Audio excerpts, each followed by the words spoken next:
Why was somebody mad at me? What did I do to them to hurt them? Just take a second and imagine waking up one day. Your entire life is altered, your body is fundamentally broken, and you have absolutely no memory of the event that caused it. And worse, decades later, you're still asking those exact same questions. That chilling final thought belongs to a young survivor of a brutal attack, a survivor who, even to this day, has no idea why she was targeted on a dark California road. Welcome to today's Explainer, where we are digging into the Carlsbad roadside attack, a quest for justice.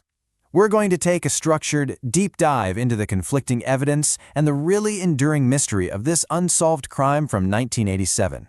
We'll break down exactly how a horrific night shattered a young woman's life, and how the investigation that followed got completely trapped in this messy web of contradictory claims and bizarre physical evidence. Okay, so at the center of this whole story, we have two vastly different people. On one side, there's Jenny Pratt. Back in 1987, she was just a 16-year-old high school sophomore in Carlsbad, California. She was pretty, she was popular, and she had big dreams of becoming a model. On the other side, we have her boyfriend, Curtis Croft.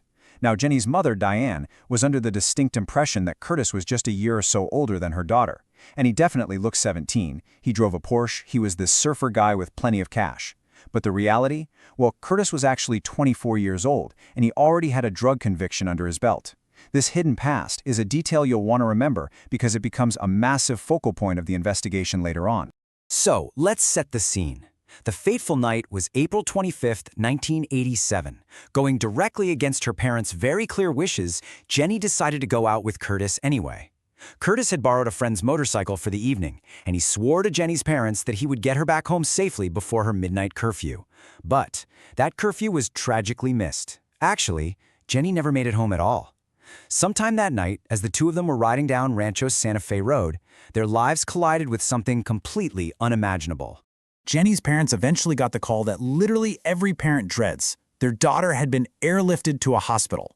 She was taken to Scripps Medical Center in La Jolla, which, by the way, only takes the most severe trauma cases. And the prognosis they gave Jenny's parents was just grim. They were told their teenage daughter was brain dead and likely only had hours to live. The brutal physical reality of the situation, as Dr. Jerry Stenstrom explained, was that the blow she sustained was so massive, it actually crushed her skull, causing an immediate shutdown of her brain. We are not talking about a minor traffic accident here. This was a catastrophic, devastating impact. To really wrap our heads around the visceral horror of that night, we just have to listen to Jenny's mother, Diane. She described the absolute trauma of seeing her daughter in the intensive care unit. She said her hair was red from all the blood. Her whole body was just distorted. She was bleeding from her nose, her ears, her mouth, just covered in medical tubes. Grounding ourselves in Diane's perspective really reminds us why finding the truth in this case is so incredibly vital. A child's life was literally hanging by a thread, and an entire family was plunged into a living nightmare.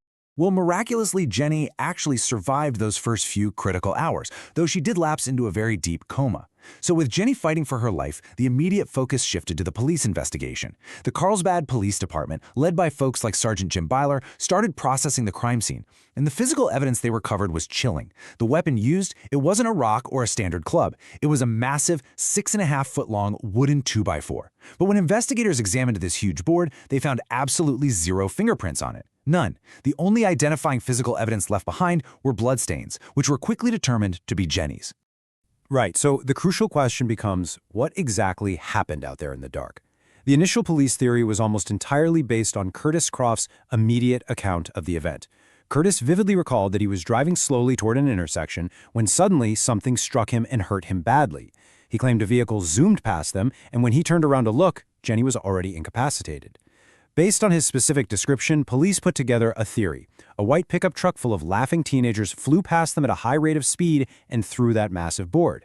Now, the police fully expected this case to be a quick solve. They figured, teenagers in a truck, they're going to talk, they're going to brag about it eventually. But spoiler alert, to this day, not a single person has come forward. Incredibly frustrated by this total lack of progress, Jenny's parents decided to hire a private investigator, a guy named Louis Crisafi. Crisafi started digging, and the very first thing he did was look a lot closer at the young man driving the motorcycle. And it turns out, Curtis had that hidden background we talked about earlier. Just 2 years prior, Curtis had been convicted of dealing cocaine. But because he cooperated with the police, he ended up serving less than half of his sentence. Sergeant Byler even confirmed that Curtis had developed a reputation on the streets as a snitch, a known police informant. Christofi looked at this and completely flipped the script. He surmised that because of this street reputation, Jenny wasn't the target at all. The attackers were almost certainly aiming for Curtis. But Christofi didn't just stop at motives. He went straight to the physics. See, Curtis claimed the white pickup truck was going about 55 miles per hour. Christofi just didn't buy it. So he actually set up a full crash reconstruction using mannequins, the exact same model of truck, and the exact same type of motorcycle. And look at this breakdown. When they ran the test at Curtis's claimed speed of 55 miles per hour, the board fell a whopping 50 feet away from the point of impact. But remember the crime scene? Police found the board just a few feet from where Jenny was attacked. It was only when Christofi ran the reconstruction at a crawl, just 10 miles per hour, that the physics finally matched the crime scene. The mannequin sustained identical injuries, and the board dropped right next to the motorcycle. So presented with this undeniable physical reality, Christofi really pressed Curtis, basically believing that Curtis did actually see the people in that truck. And faced with this pressure, Curtis's testimony goes through an incredibly confusing evolution. First, he finally caves and names names, including a boy he'd actually gotten into a fight with the very night before the attack. But then, almost immediately, he totally recants his story, telling the police he only gave those names because Christofi pressured him into it. Next up, Curtis actually takes and passes a police polygraph test regarding his recanted story. And finally, to top it all off, he claims he is receiving legitimate, terrifying death threats warning him not to talk. Yet despite all this back and forth, Curtis steadfastly defends his innocence. In his own words, he insists, "I've passed everything, I've told the truth." He maintains he didn't see anyone in a fast-moving truck and that he fully cooperated with the police at literally every single turn. Now, Christofi, the private investigator, remains entirely skeptical of these changing narratives. However, there is one thing Christofi actually does believe. He believes those death threats are real. He thinks Curtis is genuinely terrified that if he talks, he'll be killed for being an informant all over again. So we're left looking at two very, very different perspectives on the exact same witness. But listen, while the investigation devolved into this frustrating tug-of-war over physics and polygraphs, we can't forget the true heart of this story, Jenny Pratt.